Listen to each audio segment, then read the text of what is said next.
Et bonjour à toutes et à tous, bienvenue dans le Club Pancho, ravi de vous retrouver pour une nouvelle émission à chaud. Voilà, le match s'est terminé il y a tout juste une trentaine de minutes. L'OGC Nice a gagné le foot, c'était compliqué, c'était nul, on va pas se le cacher. Franchement, on n'a pas pris notre pied, du moins sur le terrain, mais l'essentiel est acquis. Les 3 points sont eh bien, dans l'escarcelle de l'OGC Nice qui réalise pour l'instant forcément une bonne opération au regard du calendrier et au regard du fait que 57 points sont récoltés jusqu'à présent, ce qui propulse virtuellement le gym à une troisième place qui est directement qualificative pour la LDC, et avec les rendez-vous prévus ce week-end, on n'est pas à l'abri. On n'est pas à l'abri de faire la bonne opération du week-end. On verra bien comment ça se passe. On va revenir forcément sur le match et sur l'actualité autour du club. Vous avez vu les dernières informations qui sont sorties autour de banques mandatées par Ineos et ce cher Jim Ratcliffe pour un éventuel rachat. On en parlera également avec mes chroniqueurs du soir. J'ai le plaisir d'accueillir mon cher Matt, présent, frais comme un gardon avec son écharpe du gym. Bonsoir Matt, comment vas-tu?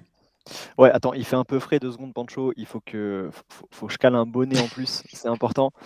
Parce que ce qu'on a vu footballistiquement, c'était compliqué. Moi, j'ai pris froid devant ce match, c'était horrible. Heureusement que j'avais bien fêté la victoire à l'avance. Je recommande à tous les Niçois de fêter les victoires à l'avance maintenant avant de voir le football de Francaise parce que c'est nécessaire en fait. Hem, Pas beaucoup de foot, beaucoup d'alcool, c'est comme ça qu'on aime le foot à Nice. Je crois que c'est le message qu'il faut retenir ce soir parce que je n'ai pas les mots pour l'analyse footballistique qui nous attend. Ouais, c'est vrai que va falloir se creuser la tête pour essayer de pondre une analyse de ce match. Mais bon, on a quand même noté quelques trucs. Et j'ai le plaisir d'accueillir Pierrick également dans l'émission. Salut Pierrick, comment vas-tu? Et bonjour Pancho, bonjour à tous, merci pour l'invitation. Ça va, un peu sur sa fin après le match, mais l'important, c'est les 3 points, comme tout le monde a l'habitude de dire, et c'est bien là le plus important pour ce soir. L'important, c'est les 3 points. On va commencer peut-être là-dessus maintenant, peut-être avant l'actualité. On prendra le match dans un second temps. Je ne vais pas déroger au programme qu'on a finement préparé en amont. On va commencer peut-être voilà, le retour des émotions du Parc des Princes avec cette blessure de Mohamed Abdelmonem, hein. Vous avez suivi qui s'est fait les ligaments croisés. 2-3 jours après, deuxième ligament croisé, secteur défensif impacté. Cette fois-ci, c'est Youssouf, le capitaine, le lieutenant qui était sur une année 2025 très très solide, buteur au parc, buteur à Strasbourg, qui voit sa fin de saison prématurée, et puis ces 6-7 prochains mois assez impacté, malheureusement, une grosse blessure, troisième ligament croisé de la saison. On a vu un gym particulièrement touché par les blessures depuis le début, depuis l'été dernier finalement. Ça allait mieux, et puis là, patatras, deux grosses blessures. Comment l'expliquer, Matt? Bon, malchance. Ça vient surtout impacter un secteur défensif, et on l'a vu ce soir, une défense inédite composée de Mendy, Bombito et Melvin Barr. Ouais, comment l'expliquer? J'en ai absolument aucune idée, hein. On a l'impression que le club a tout fait. On a ramené Laurent Bessière à la performance pour la préparation physique, on a changé le staff médical, on a le départ de Laurent Bessière pour un nouveau staff médical, mais du coup, je pense que les 2 joueurs qui se sont blessés étaient déjà, enfin, en tout cas, avaient été préparés par le staff, mis en place à l'époque. Inexplicable, 2 fois la même blessure en 3 jours, c'est une malédiction. Donc, honnêtement, C'est ben, historique en fait, parce que moi j'ai pas ce souvenir là même. Alors il faudrait peut-être réouvrir le livre d'histoire, mais trois ligaments croisés déjà sur une saison, c'est pas mal. à Nice, c'est peut-être historique, mais bon, il y en a sûrement des clubs qui l'ont déjà fait. Mais là, j'avoue que au-delà de la fin de saison, parce que ça nous met dans le mal sur le sprint final, puisque ça nous prive du joueur en forme de cette fin de saison. C'est pour ça qu'il faut bien se couvrir, hein, les gars. C'est important de rester au Aiglon chaud parce que d'Avril, là, mmh, Pierrick? J'ai pas entendu.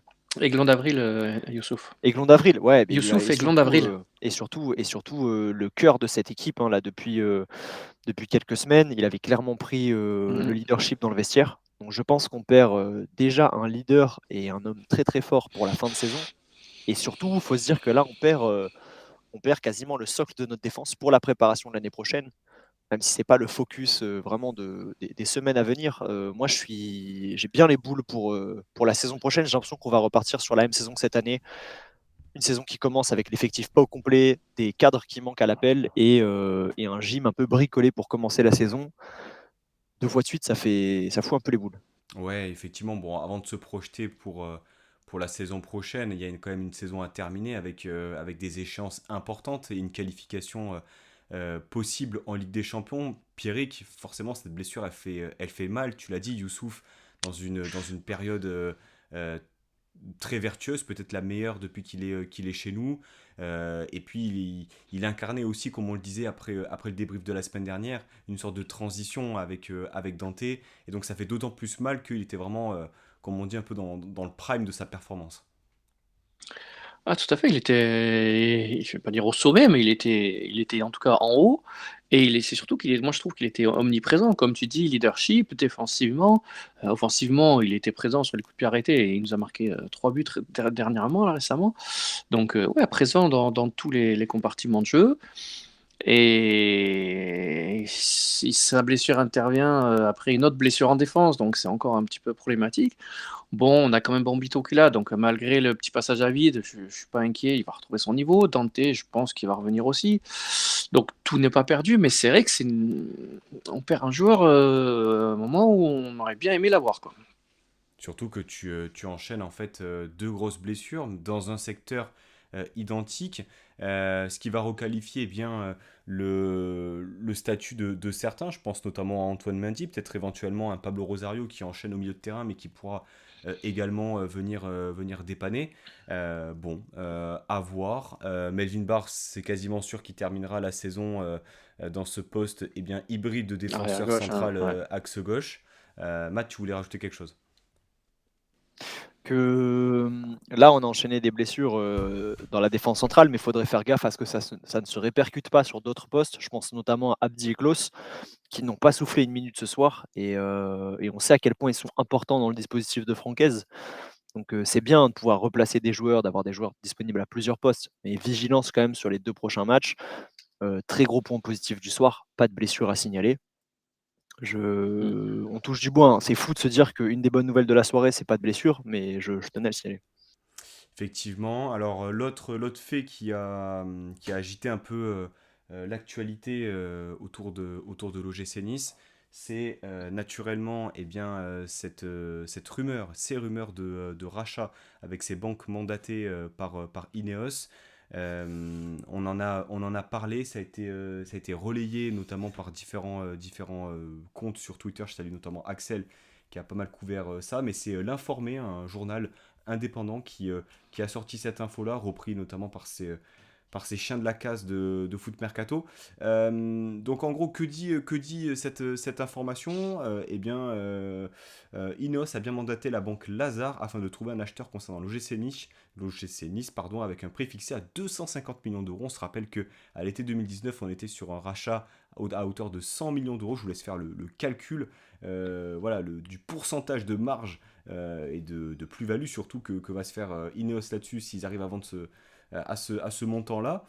Qu'est-ce que ça implique? Eh bien, une vente, mais surtout un changement de propriétaire éventuel, conditionné aussi par un élément important qui est eh bien, les droits TV, messieurs, avec la fin de contrat de DAZN et puis des droits TV qui risquent peut-être d'arriver à un moment tardif dans l'été. Bref, on ne sait pas exactement, mais ça conditionnera aussi la situation financière du club. Pierrick, un peu ton ressenti là-dessus. Ça fait quelques temps qu'on en parle. On avait parlé ensemble des déclarations de Jim Ratcliffe à l'encontre de l'OGC Nice il y a quelques semaines, voire quelques mois maintenant. C'est pas la première non plus. On sait que c'est quelque chose qui va peut-être arriver incessamment sous peu. Mais là, ça a l'air quand même de se préciser. Comment est-ce que tu as reçu cette nouvelle-là de ton côté? Presque comme un ouf, parce que depuis le temps qu'il fait semblant de s'intéresser à nous, enfin, ou qu'il s'intéresse plus à nous sans trop le dire, encore qu'il a dit à demi-mot ou plus. Donc en fait, il faut juste qu'on passe à la vitesse supérieure et qu'on arrête de rester dans son ombre ou dans l'ombre de Manchester où il se passera plus jamais rien pour nous. Donc En fait, moi, j'aimerais que ce soit acté auprès de, j'irai pas jusqu'à dire n'importe qui, mais voilà, j'ai envie que ce soit, j'espère que ce soit vrai et que ça se concrétise assez rapidement. Je veux pas spécialement parler d'ambition, je veux que ce soit un gros acheteur et qu'il y mette énormément d'argent. Non, je veux juste que ça se fasse et que ce soit quelqu'un de sérieux, même s'il a pas énormément d'argent. Parce qu'on en a marre d'être, qu'est-ce qu'on va faire? Comment on va être mangé? Quelle voilure et machin. Puis Donc on a voilà, vu juste quelque aussi la chose, limite. de vrai. La limite aussi que d'arriver en rachetant le club et de dire que on va concurrencer le Paris Saint-Germain. On a vu cette limite-là Mmh aussi mh. dans la communication. Donc je pense que peu importe le futur repreneur de Nice, il y aura toujours, eh bien, je l'espère, ces erreurs du passé qui reviendront. Enfin, ça parle beaucoup de l'Arabie Saoudite aussi parce que, bon, on en parle beaucoup. L'argent est là-bas, hein. Voilà, du côté de Marseille aussi sur les dernières années. Et puis il y a aussi, on va dire, une rivalité, on va dire, géopolitique avec le Qatar qui pourrait expliquer aussi que l'Arabie Saoudite s'intègre eh bien, dans le championnat français. Ce sera peut-être en rachetant l'OGC Nice. Toi, Matt, de ton côté, comment est-ce que tu juges cette situation? Finalement, c'est logique quelque part, j'ai envie de dire, de voir, si l'info est confirmée en tout cas, cette démarche de Ratcliffe. Maintenant, quand est-ce que ça va se faire, c'est toute la question. Alors, bah, je suis pas du tout surpris par, la nouvelle qu'une banque a été mandatée pour gérer le rachat de l'OGC Nice, pour piloter en tout cas les négociations. Une fois de plus, j'aimerais souligner quand même le merveilleux timing, hein. À 3 matchs de la fin de la saison, Ineos qui trouve encore un moyen de trouver mais le timing parmi les plus catastrophiques pour faire parler d'eux, autour de l'OGC Nice. Vraiment, ça aurait été une constante tout au long du club. Donc rien que pour ça, je pense qu'il est temps que l'histoire entre eux et nous s'arrête. Et pour conclure un peu sur, bah, les candidats potentiels qui ont été cités, je j'ai pas d'avis, honnêtement, j'ai pas envie de m'enflammer à me dire que l'Arabie Saoudite va venir concurrencer le Qatar via l'OGC Nice. Je j'ai pas de mais, j'ai presque pas envie de ça. Je préfère un peu comme a émis, Pierrick, l'idée d'un repreneur un peu plus petit, mais qu'on travaille, voilà, avec notre dimension à taille réduite, avec, des moyens limités et qu'on soit contraint de travailler intelligemment. Hmm. Pas non plus, voilà, être ruiné et devoir, vendre tous les étés pour continuer à survivre. C'est pas l'idée, hein, mais je pense que, voilà, un petit retour à une échelle qui correspond un peu plus à celle de l'OGC Nice serait souhaitable. C'est déjà ce qu'on est en train de vivre sous Ineos, mais on a quand même toujours cette direction cataclysmique qui vient toujours mettre des sales affaires dans notre nez au cours de la saison, qui gère ça sans vraiment gérer ça, c'est pas souhaitable. Donc tant qu'à faire, si c'est pour se débrouiller tout seul, qu'on nous laisse, voilà, qu'on nous laisse un peu les mains libres et qu'on ait un Mmh. propriétaire indépendant. Ça nous enlèvera aussi des sanctions vis-à-vis de l'UEFA et d'une potentielle qualification en Coupe d'Europe. Oui, et puis pour J'ai conclure juste là. un peu peur Ouais. excuse-moi, j'ai juste un peu peur de ce montant, 250 millions. J'ai peur que ça fasse peur à pas mal de monde, quoi. Parce que le club ayant été acheté, 100 millions, la plus-value, elle est quand même énorme. Je pense que le club a gagné un petit peu en structure, en résultats, en visibilité, mais pas de là à monter jusqu'à 250 millions, Alors, quoi. juste à titre comparatif, il faut savoir que la valeur sur Transfermarkt de l'effectif de l'OGC Nice est 215 millions. Donc il est possible que 250 millions, ce soit un montant qui soit évoqué pour faire un peu monter Prix les d'appel, quoi, on va enchères et dire. faire un prix d'appel et qu'ils soient capables de céder le club Mmh autour des mh. 200, ça m'étonnerait pas. Après effectivement, s'ils tiennent à un 250 ferme, je vois pas dans quel univers le Nice s'est vendu ce prix-là. Quand on voit le montant auquel a été vendu, Lyon il y a 2 ans, ça m'a l'air, pas du tout réaliste, sachant que, bah, l'OGC Nice n'a pas du tout, les infrastructures de l'Olympique Lyonnais. Et puis pour conclure, est-ce que finalement c'est important pour nous de d'avoir des attentes finalement? Enfin, non, justement, je pense que nous, ce qu'on veut, c'est peu importe l'origine quelque part de ce propriétaire-là, c'est finalement une sorte de lien, d'intérêt, de connexion entre le propriétaire et le club. Et je pense que Ineos a raté ça. Lorsqu'on voit un peu ce qui s'est passé avec Lausanne, on va pas refaire l'histoire, mais quelque part, on est un peu le Lausanne délaissé après le rachat de United. Euh, je Ouais, pense complètement. que on fera le bilan de toute manière. On en reparlera d'Ineos parce que il y a eu des moments importants qui expliquent aussi pourquoi le club, autant sportivement que dans l'image de marque, OGC Nice est à ce point-là, je trouve, en retard par rapport à d'autres clubs.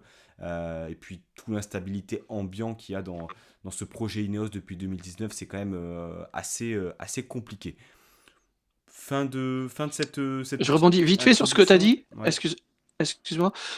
Que tu as dit on est un peu le Lausanne.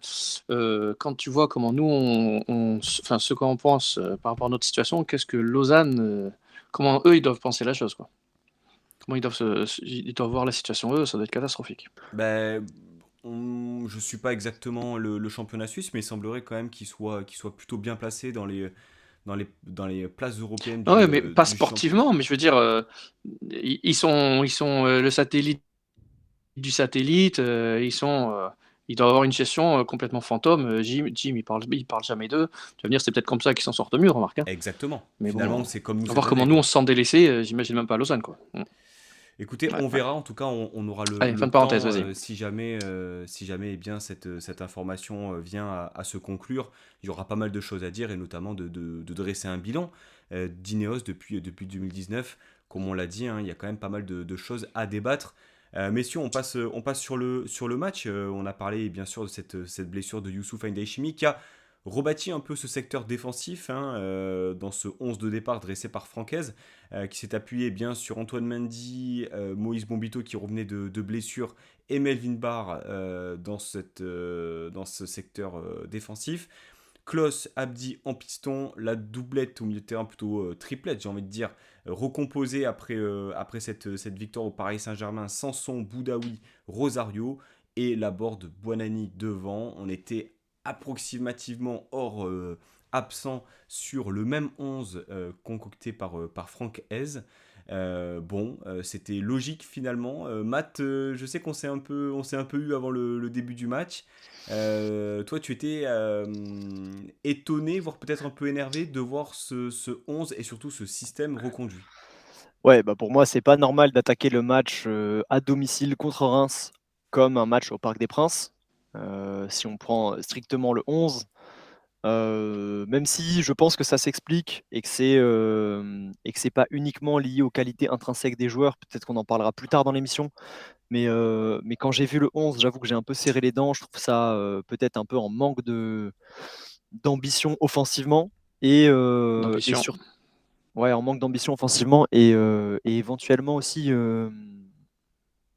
il y a quelque chose qui m'a mais bon, on est à 3 matchs du terme, 2 matchs maintenant. On l'a vu après Marseille, Francaise aime bien, reconduire une équipe qui marche, peu importe le contexte. C'est-à-dire que l'équipe qui a gagné contre Marseille, j'ai l'impression qu'on l'a revue pendant 6 matchs jusqu'à ce qu'elle en puisse plus. Hem et ça a fini par péter dans tous les sens et nous mettre dans la situation dans laquelle on est aujourd'hui. C'est-à-dire de devoir absolument gagner tous nos matchs jusqu'à la fin de la saison pour espérer une issue favorable. Peut-être qu'il arrivera à tirer sur la corde jusqu'à la clôture de la saison, mais je trouve pas que ce soit un management d'équipe qui soit souhaitable sur le long terme. J'aime bien qu'on fasse jouer la concurrence et qu'on adapte l'effectif à l'adversaire qui est le nôtre pendant le week-end.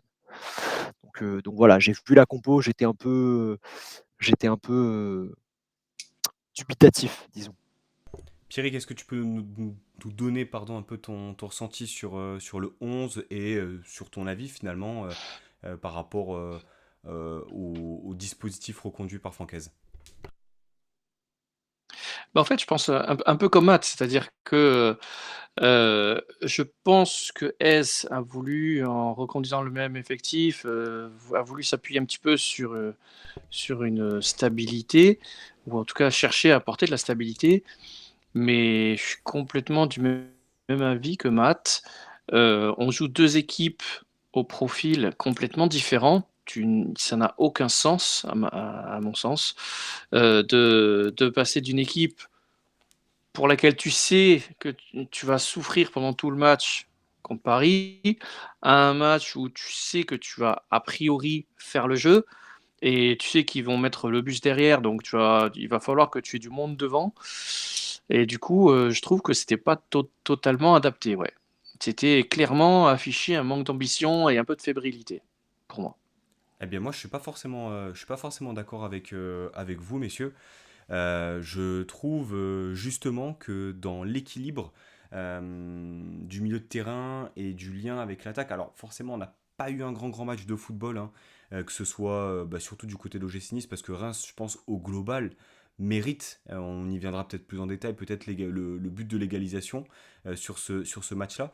Mais je trouve que Sanson, dans ce milieu à 3 apporte un peu plus d'équilibre avec cette capacité justement à se projeter et en même temps être dans la construction. Or, ça change d'un Boga par exemple, un joueur un peu plus soliste qui va être moins connecté au collectif, chaud aussi à jouer dans cette position-là de dribbleur, de joueur très vertical. Et finalement, eh bien, il y a un bloc qui est un peu plus constant. Ça avait très très bien fonctionné contre le Paris Saint-Germain. Et tu as donné l'exemple et tu le donnes souvent, Matt, ce match contre Marseille. Mais derrière, tu as quand même une série de victoires. Tu as quand même une série de victoires qui te fait connaître en fait ta meilleure période de la saison. Et donc là, finalement, si tu reconduis le même dispositif et tu gagnes tes 3-4 derniers matchs et que tu vas en Ligue des Champions, ce sera peut-être moche, mais finalement, on dira chapeau aise. Il a su relancer Sanson et changer aussi son approche tactique. Tu veux vraiment qu'on parle des adversaires qu'on a affrontés après Marseille et des unijambistes qu'on a joué dans la foulée, Pancho? Ou est-ce on fait Non mais je sais semblant et pas. on dit Oui mais attends, on a joué qui là? On a joué une équipe là ce soir qui joue son maintien, qui a montré autant que nous, voire par moments un peu plus. Enfin je veux dire, faut pas banaliser non plus des victoires en Ligue 1, Matt. oui, mais Euh, que tu l'as dit, footballistiquement, c'était dégueulasse. On a peut-être vu un des matchs de football les plus dégueulasses de la saison, et je parle pas que de l'OGC, je parle de la Ligue 1 en général. On a vu un match dégueulasse footballistiquement, c'était vide. Cette équipe, collectivement, elle est capable de proposer pas grand-chose. En plus de ça, on l'a senti, j'ai l'impression, un peu prise par l'événement. Ça a manqué de football. Ça a manqué de football à plein de niveaux. Non, moi, je suis vraiment pas convaincu par ce 11.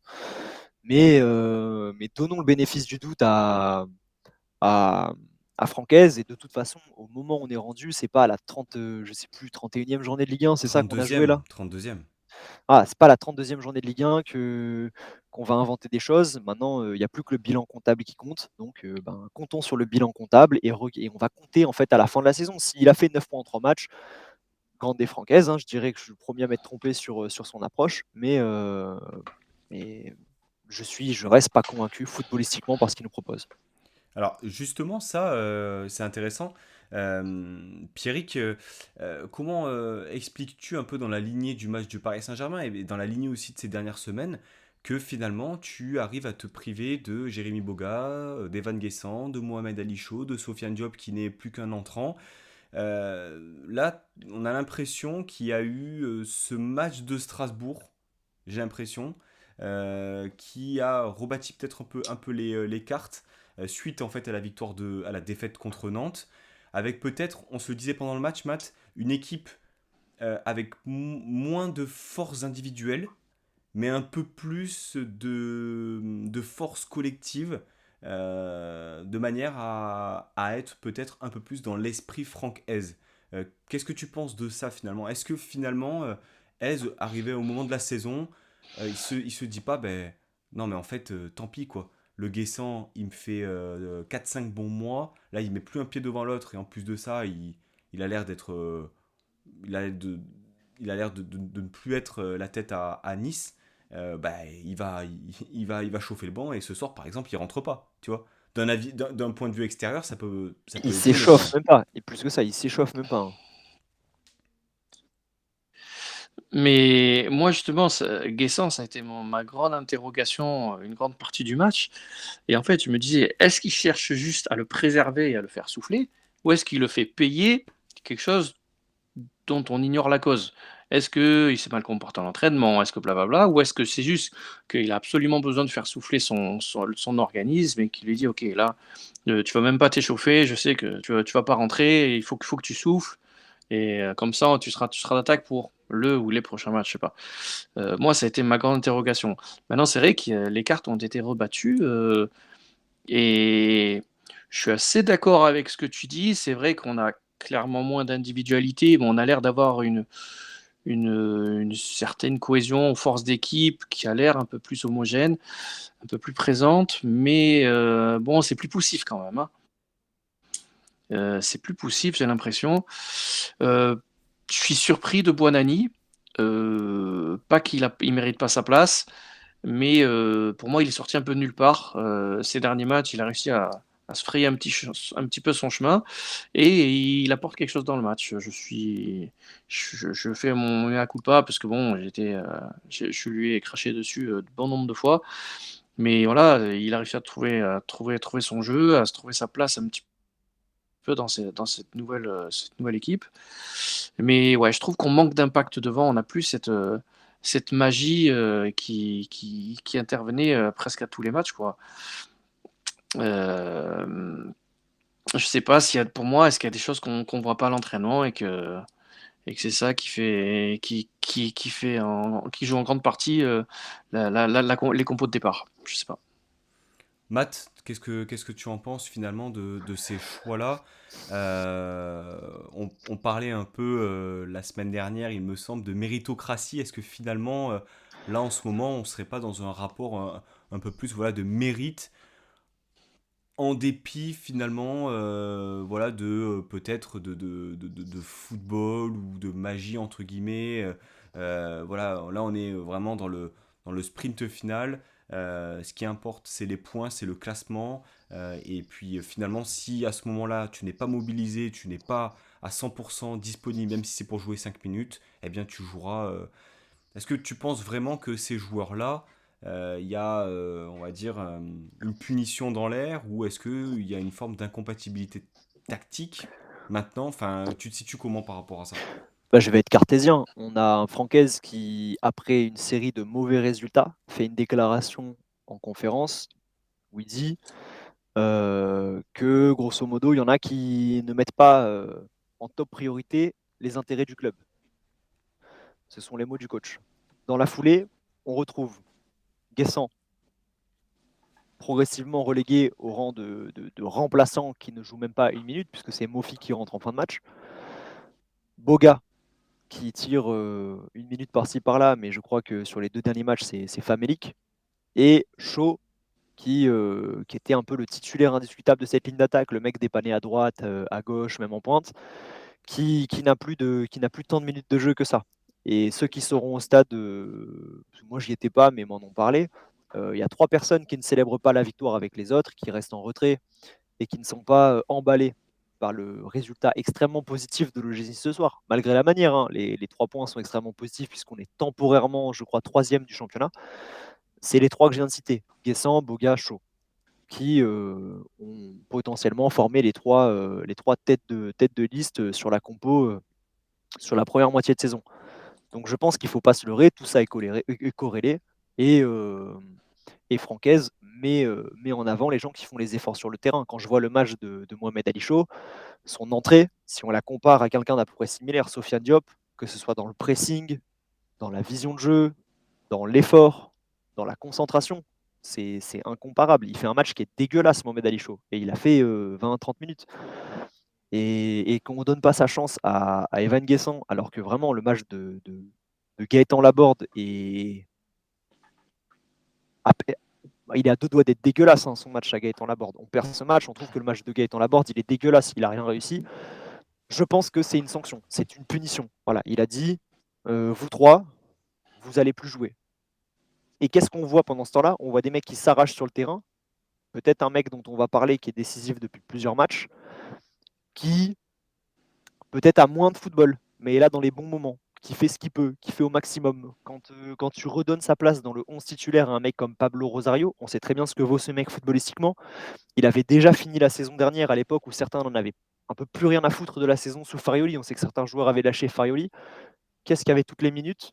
Pablo Rosario. Parce qu'en fait, le mec, voilà, il est dédié au club. C'est un soldat, on sait de quoi il est capable, lui aussi en a bien conscience. Il fait ce qu'il sait faire et pas plus. Donc je pense que, ouais, voilà, je pense juste qu'il y a une gestion d'effectifs sur la fin de saison où on joue collectif. Voilà, on va jouer pour les intérêts supérieurs du club. Pour l'instant, ça donne raison au coach. Tant mieux, il reste 2 matchs. Mais j'espère quand même voir un petit sentiment de révolte chez ceux qui sont relégués au rang de remplaçants parce que il faut pas croire, hein, mais on n'a pas non plus le luxe de, de se priver de ces mecs-là à 100% jusqu'à la fin de la saison. En tout cas, je pense pas, vu la piètre victoire qu'on vient d'obtenir contre le Stade de Reims. Mais j'ai quand même l'impression, messieurs, vous allez me dire ce que vous en pensez, c'est que malgré la victoire, bon, qui était quand même pas dingue, mine de rien, j'ai quand même l'impression qu'on prend une bonne direction par rapport à cette gestion d'équipe. C'est-à-dire que les limites qu'on a pu constater sur les dernières années avec les autres entraîneurs, finalement, là, on a un coach qui, eh bien, du moins donne l'impression de prioriser le collectif et puis l'adhésion globale à un style plutôt que finalement des individualités et voilà le sort de certains joueurs. Alors ça peut peut-être faire grincer les dents, on peut remettre en question l'approche tactique de Francaise, mais en tout cas dans la gestion humaine, je décline vraiment l'approche tactique et la gestion humaine, j'ai l'impression quand même que dans la gestion, il fait quand même quelque chose que beaucoup n'ont pas fait. C'est-à-dire que je pense notamment à Todibo qui a fait un très très bon passage chez nous, mais qui a connu des moments vraiment compliqués de performance de creux où il aurait peut-être mérité d'aller un peu sur le banc et de souffler. On a vu quand même que voilà, Guessant, malgré sa saison, il est allé sur le banc. Shaw, il a connu des moments bons, il s'est blessé, mais il a été aussi sur le banc. Rosario a été sur le banc. Santa Maria démarre très fort, il va sur le banc. Barre, à un moment, il est limite bench par Abdi.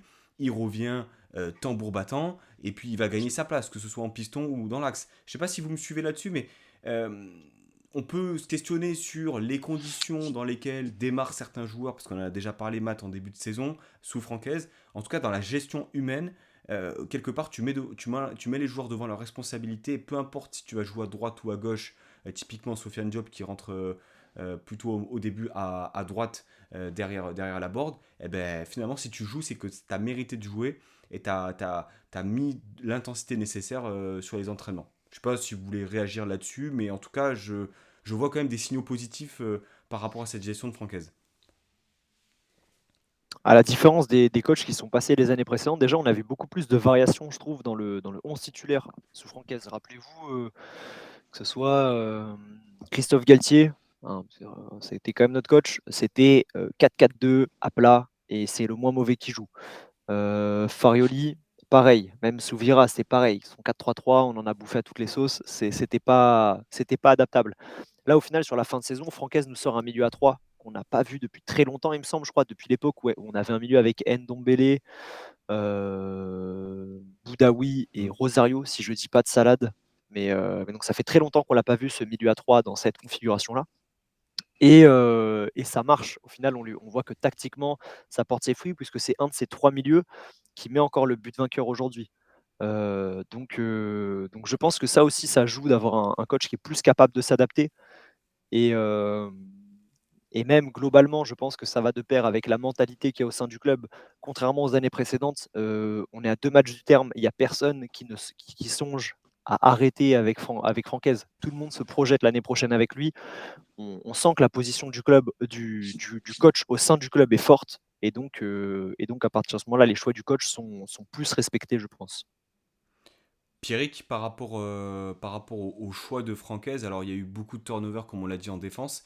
Comment est-ce que tu as trouvé le retour de Moïse Bombito et la titularisation d'Antoine Mendy sur ce match? Ça faisait un petit bout de temps que Mendy n'avait pas démarré. Je me demande si son dernier match titulaire, c'était pas une soirée à Saint-Brieuc dont je vous épargnerai les détails. Euh, on a vu peut-être des joueurs hésitants à la relance, pas d'erreur manifeste, on va dire, quoique.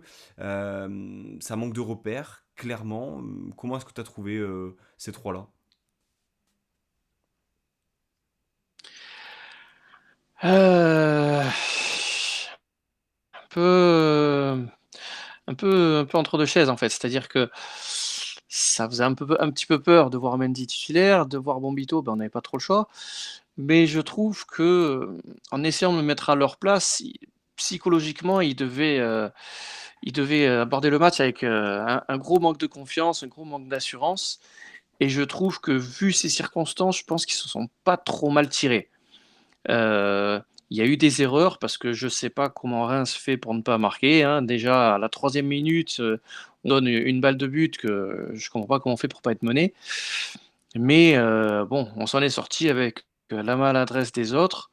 Mais je trouve que ça aurait pu être bien, bien pire. Donc, je m'attendais à pire en fait, mais j'essaie de me mettre à leur place et de savoir que ça ne devait pas être facile pour eux. Parce que bon, Bito, Hmm. ok, il a été blessé, vraie blessure ou fausse blessure, je sais pas, mais en attendant, dernier match il a joué, on sait ce que ça a donné et ça n'a pas dû être facile psychologiquement pour se remettre de ça. Mendy, bah voilà, comme tu l'as dit, son dernier match, si c'était Saint-Brieuc, bon bah voilà, lui aussi, il a dû avoir du mal à le digérer. Donc là, ils reviennent un peu forcés, mais bon, je pense qu'ils ont fait ce qu'il fallait. Et Bombito, bah, il avait un peu le rôle de principal dans cette défense, et je trouve qu'il a pas été trop mauvais quand même. Et puis, on va aussi parler de Marcin Bulka. Alors, on se faisait un peu la réflexion devant le match. J'ai l'impression que le match du Paris Saint-Germain lui a donné un boost de confiance et de sérénité. Je ne sais pas ce que vous en avez pensé. Alors, il a eu quand même Mm, mm. quelques interventions à faire sur ce match-là. Pas des interventions, on va dire, compliquées, mais il a été quand même rassurant, décisif. Je ne sais pas si tu peux garder la main, Pierrick, sur Bulka, Rassurant. mais en tout cas, moi j'ai trouvé rassurant. Même au pied, plutôt une prestation correcte. Oui, tout à fait, je suis entièrement d'accord. Euh, alors, je m'attendais à ce que ce soit un match sur lequel, enfin, qu'on survole un petit peu, et je me disais, oh, Boulka, il va passer un match tranquille. Malgré même la défense qu'on avait, je pensais qu'on allait quand même un petit peu dominer le match. Et en fait, pas du tout. Je pense qu'on leur a donné des munitions, on s'est effacé petit à petit du match. Et au fur et à mesure, Boulka était de plus en plus vu et présent. Et effectivement, il a répondu présent. Et c'est vraiment le mot, il a été rassurant. Il n'a pas eu d'arrêt extraordinaire à faire, mais il était présent, balle au sol, frappe de loin, petite sortie, corner.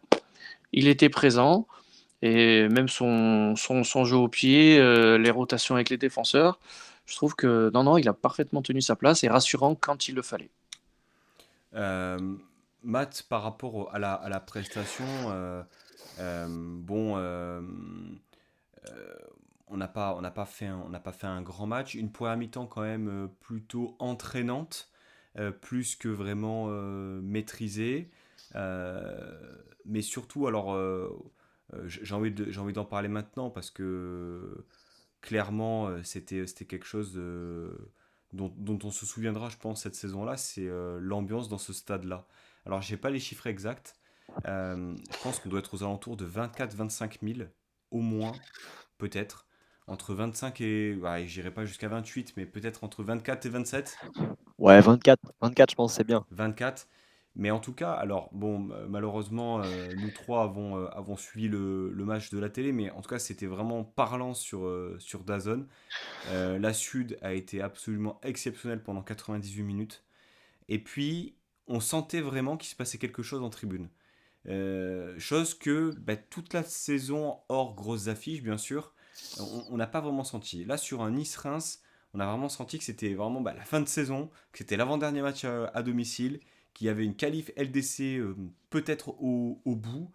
Et ça a vraiment permis, je pense, à cette équipe-là, peut-être, de maintenir cet avantage, parce qu'en deuxième mi-temps, on a connu quand même des passages un peu à vide, hein, une entame, les 10 premières minutes où c'était compliqué. Hmm. Ensuite, à partir de la 75e, c'était vraiment les 20 dernières minutes vraiment, vraiment compliquées.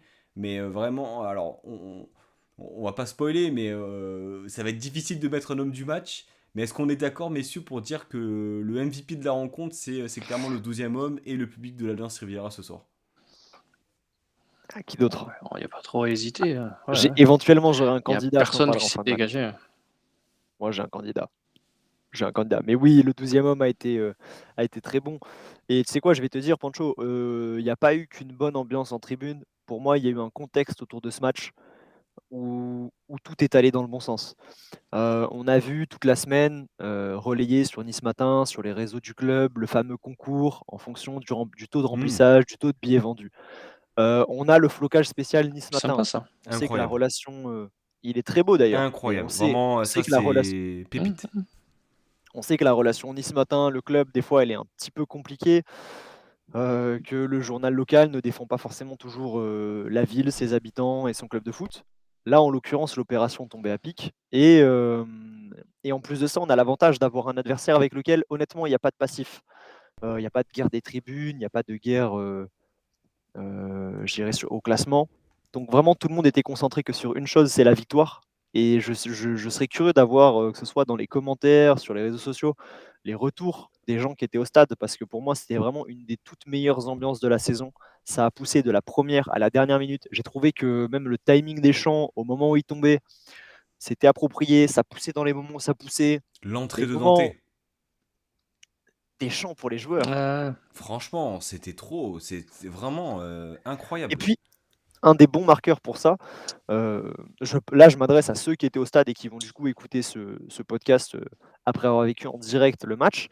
Hem, Vu la pauvreté du match, ça joue peut-être, hein, mais le nombre de plans qu'a fait DAZN sur les tribunes, je pense qu'à peut-être 8 ou 10 reprises, on a eu des gros plans sur la Sud, en train de pousser pour l'équipe, avec tout le monde qui tape des mains, et cetera. C'est pas anodin quand la réalisation met autant en avant le 12e homme, c'est rare à Nice, hein, c'est Après, aussi pour ça qu'on le dit. le match était tellement éclaté que c'était peut-être plus facile pour eux de se téléporter sur le public. Peut-être, mais tu aurais pu avoir des gros plans sur le coach, tu aurais pu avoir des Oui, gros mais plans aussi sur si le Tessan, public sur avait le été banc mort, il aurait pas montré non plus, hein. C'est vrai. et je trouve que c'est une force parce que tu vois exactement comme on dit, tu vois? C'est la chose à montrer du coup ce soir-là, c'était le public. Tu vois? C'était pas Boga guessant sur le banc, c'était pas le coach en train de se ronger les ongles et de faire des cheveux blancs, c'était le public et ça fait je pense aussi du bien beaucoup à l'équipe au-delà de se sentir poussé, d'un peu, tu vois, décharger, d'un peu pouvoir se décharger sur le public. Se dire: «OK, on a un moment de moins bien, on sait qu'ils vont nous pousser et cetera». C'est des choses où on a eu du mal. Honnêtement, je trouve qu'on a eu du mal à les avoir à Nice. Dans les gros matchs, on sent souvent que le public est crispé, que le poids de l'enjeu étouffe peut-être même un petit peu l'ambiance en tribune. C'était pas forcément le cas ce soir et j'ai assez fait chier dans cette émission pour dire on savait pas réussir nos rendez-vous dans cette Alliance Riviera pour tirer mon chapeau à tous ceux qui étaient à l'Alliance Riviera ce soir parce que, bravo à vous, c'était une très belle soirée. Et je pense, Malgré et je le pense même pauvre que, football tu qu'on a vois, vu. si t'as pas l'appui du public, peut-être que tu craques. 98 et 98 minutes, les gars. Vraiment, quand j'ai vu les 8 minutes d'arrêt de jeu, je me dis, mais ça va jamais le faire.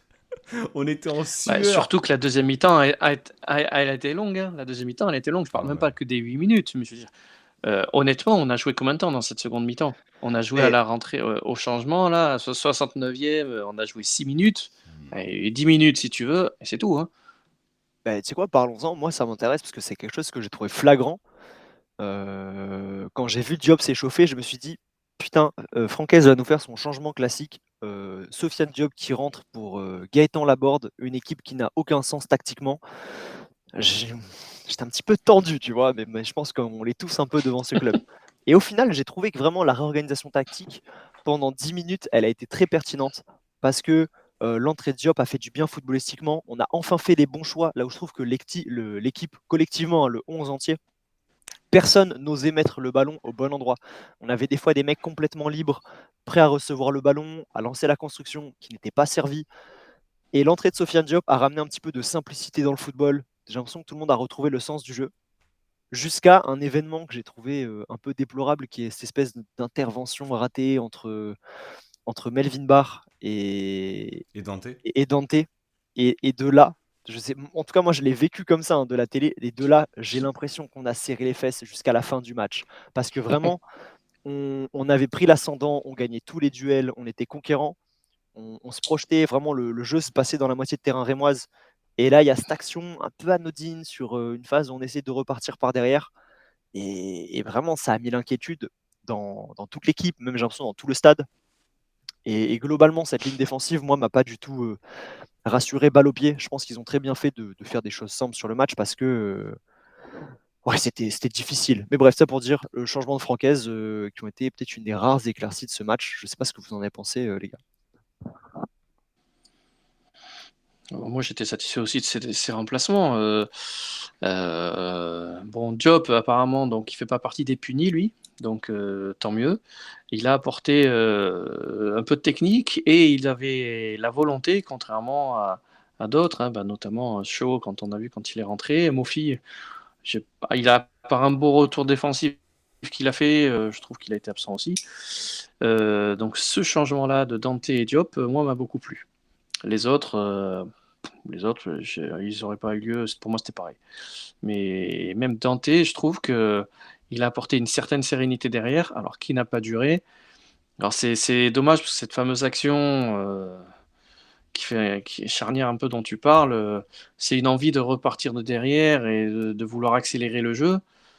Euh, c'est que y a que si on tente rien qu'on fait pas de bourde, hein, donc je veux pas jeter la pierre à Bard, mais bon, elle est dommageable cette action, mais bon, elle nous a rien coûté, donc bon, c'est Non, pas mais au c'est final. vrai que pour le coup, t'avais pas spécialement une grande fébrilité défensive malgré le changement des hommes. Tu fais rentrer Dante, et alors c'est pas uniquement le coupable, hein, il y a Barre aussi qui met pas une très très bonne remise, mais c'est là effectivement où, où tu montres que t'es peut-être un peu faible et tu risques de te faire prendre.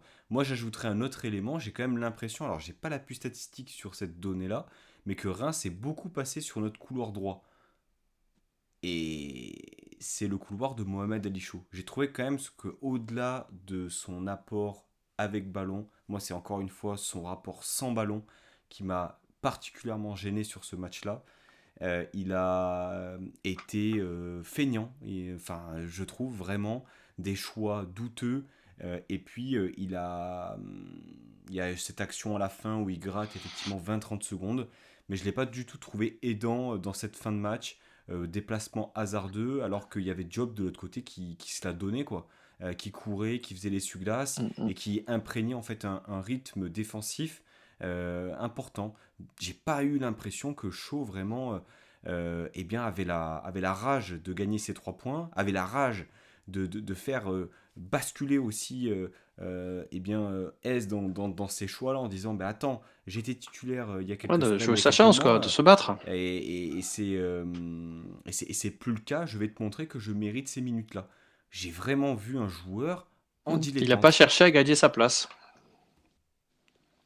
Bah, ouais, je rejoins ce que vous dites, hein, même Pierrick le disait tout à l'heure avec le retour de Mofi. Tous les entrants nous ont plutôt marqué dans l'engagement, que ce soit défensif, même Santa Maria qui est rentré. Au final, je pense pas qu'il ait fait tâche au milieu de terrain parce que personne n'a trouvé à redire sur l'attitude, alors que ça aurait été flagrant pour un joueur à son poste. Mais voilà, le seul qui a eu l'air d'en avoir un peu rien à foutre, hein, qu'on le dise, de ce match, c'est Mohamed Ali Chaud, alors que le mec rentre à 20 minutes de la fin du match, qu'il est frais, que tout le monde a cavalé pendant tout le match, que ça a été un match dur physiquement. Et que Et son lui, jeu, mais c'est son jeu aussi qui implique le fait qu'il doit courir, qu'il doit provoquer, qu'il doit tenter. Là, il a rien fait de tout ça.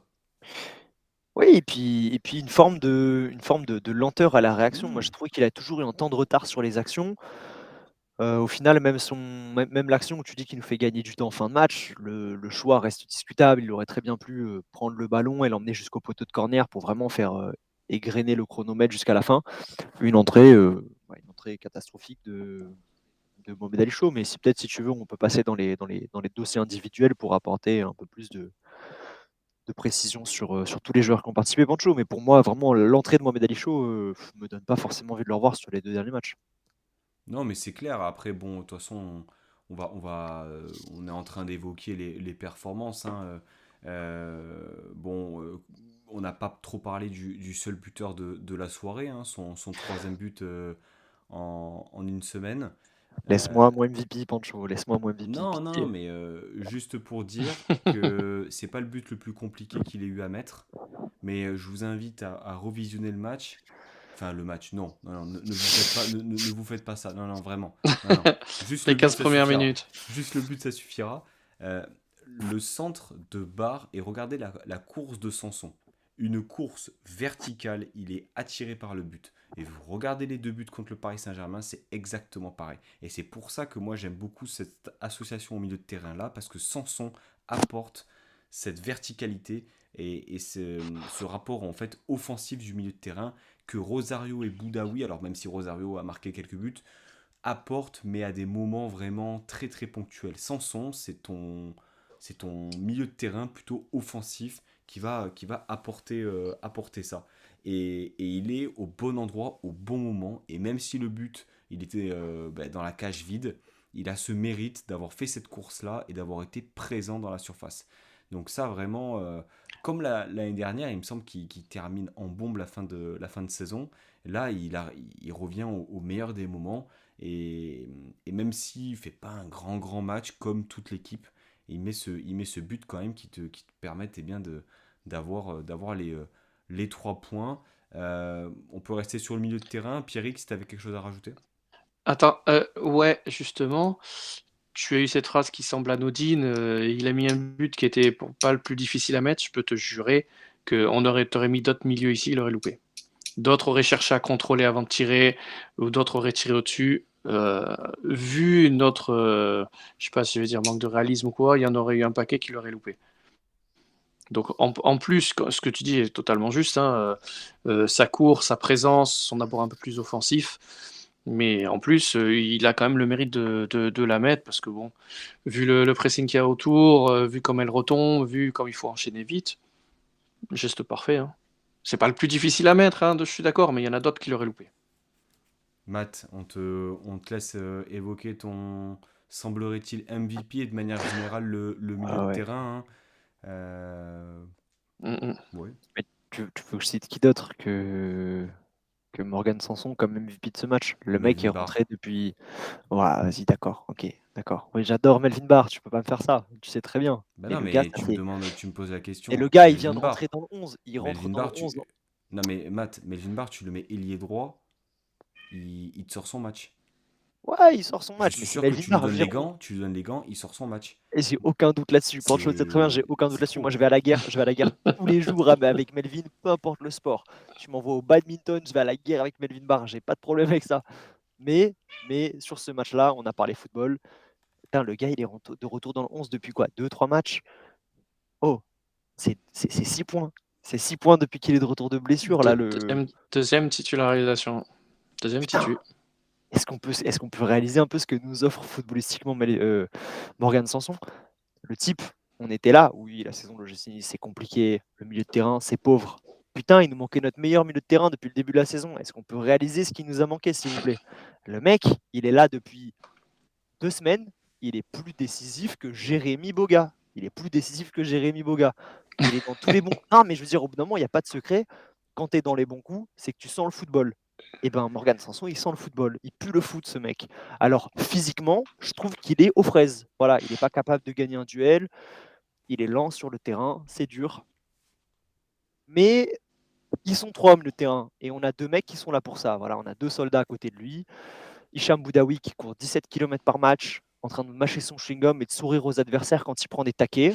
Si c'est sa manière de jouer au foot, tant mieux. Moi, ça commence à vraiment me peser, mais comme il faut. Et Pablo Rosario qui est là pour foutre des tampons à la 3e minute de jeu et de temps en temps Trop avoir malheur, putain. une illumination, parce que vraiment, il faut parler un Ah petit peu, oui, la transversale pour mais chaud. pas que. Voilà, il y a la transversale, mais les passes tranchantes de ce joueur, s'il vous plaît. On est quand même sur un des rares joueurs de l'effectif qui a de l'audace, alors que certainement sur son jeu au pied, il doit être dans les pires joueurs de l'effectif. Et c'est pas normal que ce soit un des mecs qui ait le plus de couilles, balle au pied dans l'effectif. Donc non, voilà, ce milieu de terrain, il a fait le taf, il rapporte 3 points, c'est pas sexy. On est sur 3 chiens de la casse. Et l'entrée de Baptiste Santamaria n'a fait que confirmer un petit peu ce milieu de terrain. Allez, j'évoquerai peut-être les Grizzlies des années 2000, grit and grind, parce que c'était un peu ça, ce milieu de terrain. Voilà, c'était pas beau, mais ça allait au charbon, ça allait au duel, et ça porte ses fruits. Donc ben, voilà, MVP du match, Morgan Sanson. Pierrick, ton MVP de la rencontre. Alors bien sûr, on est tous d'accord pour dire que le MVP de ce match-là, c'est la Sud et le stade de manière générale, l'ambiance de l'Alliance ce soir. Melvin Barr pour moi, Morgan Sanson pour Matt. Quelle est la prestation, Pierrick, que tu souhaitais mettre en avant? On n'a pas trop parlé de la ligne offensive, peut-être une petite faille intersidérale pour Badreddine Bouanani. Perdu. Non, moi, un joueur que j'ai aimé, pourtant, c'est pas celui qui a le plus fait pencher le match, mais j'ai aimé Abdi. dans son engagement, dans son envie de toujours aller vers l'avant. J'aurais pu le citer sans hésitation s'il avait mis sa dernière occasion. Mais j'ai aimé son match. Il a pas, et comme d'habitude, il triche pas. Il se porte vers l'avant, il propose des solutions, il revient en défense quand même hors de fin. Il n'a pas complètement pesé sur le match, mais j'ai aimé son apport. Moi, j'aimerais quand même Bon, qu'on. petit match avec Boulka aussi, Hmm. comme on a dit, que j'ai trouvé très rassurant. Mais voilà, petite mention pour Abdi. Ouais, Badreddine Bouanani, je vais quand même le saluer sa performance un peu dans la lignée, hein. Alors, il n'a pas staté, mais première action Ben Arfaesque, j'ai envie de dire, c'est quoi? C'est un grand pont finalement qu'il fait sur son défenseur. Il a réalisé aussi plusieurs centres de qualité dans la bonne zone. Il aurait pu aussi être auteur de une ou deux passes décisives. Et puis, on sent que voilà, il a progressé, il a pris de l'épaisseur, il fait les retours défensifs. Aujourd'hui, il mérite d'être titulaire dans le 11. Alors, pas 90 minutes. On sent que peut-être qu'à partir de l'heure de jeu, ça commence à être un peu compliqué. Je me souviens que Soudigar, lorsqu'il était titulaire, ça faisait pas plus de 60-65 minutes aussi lorsqu'il démarrait. Mais là aussi, Badreddine dans une bonne dynamique. À défaut d'avoir vu un excellent match, on a vu quand même un gym vainqueur. Et rien que par rapport à ça, eh bien, nous sommes heureux. L'impression aussi que le vendredi soir nous réussit plutôt pas mal. Et puis là, on est serein. Voilà, à l'approche du week-end, tu te dis que Nice a gagné. Voilà, alors On peut passer un week-end tranquille. voilà, c'est ça. C'est pas la victoire au Parc des Princes, c'est une petite victoire que personne n'a regardée. Ils ont dû regarder tous flash score en disant bon ben Nice a gagné. Personne n'a regardé le match parce que de toute façon il était naze. Et puis Personne ne regarde le tranquillement, GC Nice, qu'on se le dise. Hein. tranquillement, troisième au classement. Personne ne parle de nous, mais peut-être qu'à la fin de la saison, on aura quand même quelque chose à fêter. On l'espère très fortement. Messieurs, est-ce que vous aviez quelque chose à rajouter ou est-ce qu'on peut clôturer là-dessus? Vite fait, ouais, moi je voulais parler des autres rencontres. Donc je sais pas si Paris va jouer le match à fond contre Strasbourg. Bon, là, je sais pas trop ce qui va se passer. Lille-Marseille, il va valoir très cher celui-là. Et content qu'on ait fait le taf de notre côté. Et prochaine journée, bon bah nous on va à Rennes. On va pas. Ah si, il y a un Monaco-Lyon. Monaco-Lyon Et oui, semaine exactement. prochaine. C'est-à-dire que là, en fait, on est sûr de au moins reprendre des points sur Marseille et Lille sur cette journée. Mm, Et la prochaine journée, c'est Monaco-Lyon. Donc là, en fait, il suffit qu'on ouais. gagne nos matchs et on est sûr d'avoir une belle Coupe d'Europe. Gagner nos matchs. C'est la seule chose. On est maître de notre destin Ouais. pour une fois. Voilà, Ah, c'est sûr. dernière journée, il n'y a pas de gros affrontements directs, mais ouais, cette journée et la journée prochaine, ouais, il y a des bons coups à faire. C'est sur ces belles paroles, messieurs, qu'on va se quitter. Un grand merci à tous les deux, les gars, pour m'avoir accompagné sur ce débrief de cette 32e journée de Ligue 1. T'as pris froid pendant le débrief. On se retrouvera, eh bien, honnêtement, on va continuer les avant-matchs, hein. On va se retrouver, je pense, la semaine prochaine pour parler du stade Rennais et également dans 2 semaines René. pour Brest. Deux affiches très importantes de deux équipes qui n'ont plus grand-chose à jouer finalement. Pancho, J'ai envie de j'ai une dire, question. J'ai une dis-moi. question. Qui dit match en Bretagne dit peut-être un chat noir en tribune. Est-ce que tu as prévu, vu qu'on entend également ton chat dans le. Alors, c'est pas le mien. Ah, c'est C'est pas le celui mien, de c'est celui de Pierrick. Pierrick. Mais voilà, ça me fait Non, penser. Est-ce qu'il c'est y le aura un mien. chat noir en C'est le tribune à mien. Rennes? Alors, pour la petite histoire, Un qui s'est d'ailleurs, déplacé à Saint-Brieuc notamment. voilà, bon, la petite histoire, c'est que à la base, le match, il était programmé le dimanche 11 mai. Très bien. Soit 20h45, soit dans l'après-midi, j'y serais allé. Voilà, parce que Rennes est à 1h30 de chez moi, donc aucun souci. Voilà.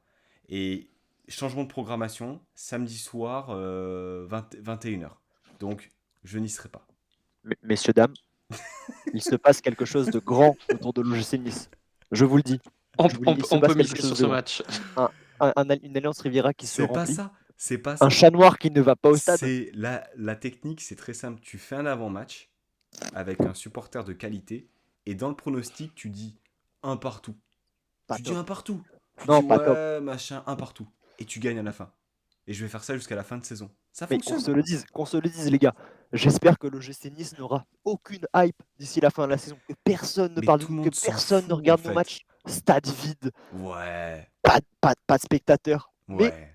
une petite Ligue des Champions à la suite, moi, honnêtement, je prends. Je vous le dis, les gars, j'en ai rien à foutre. Non, Si on c'est joue la clair. LDC devant personne, c'est pas. Une toute petite question au niveau vis-à-vis du classement.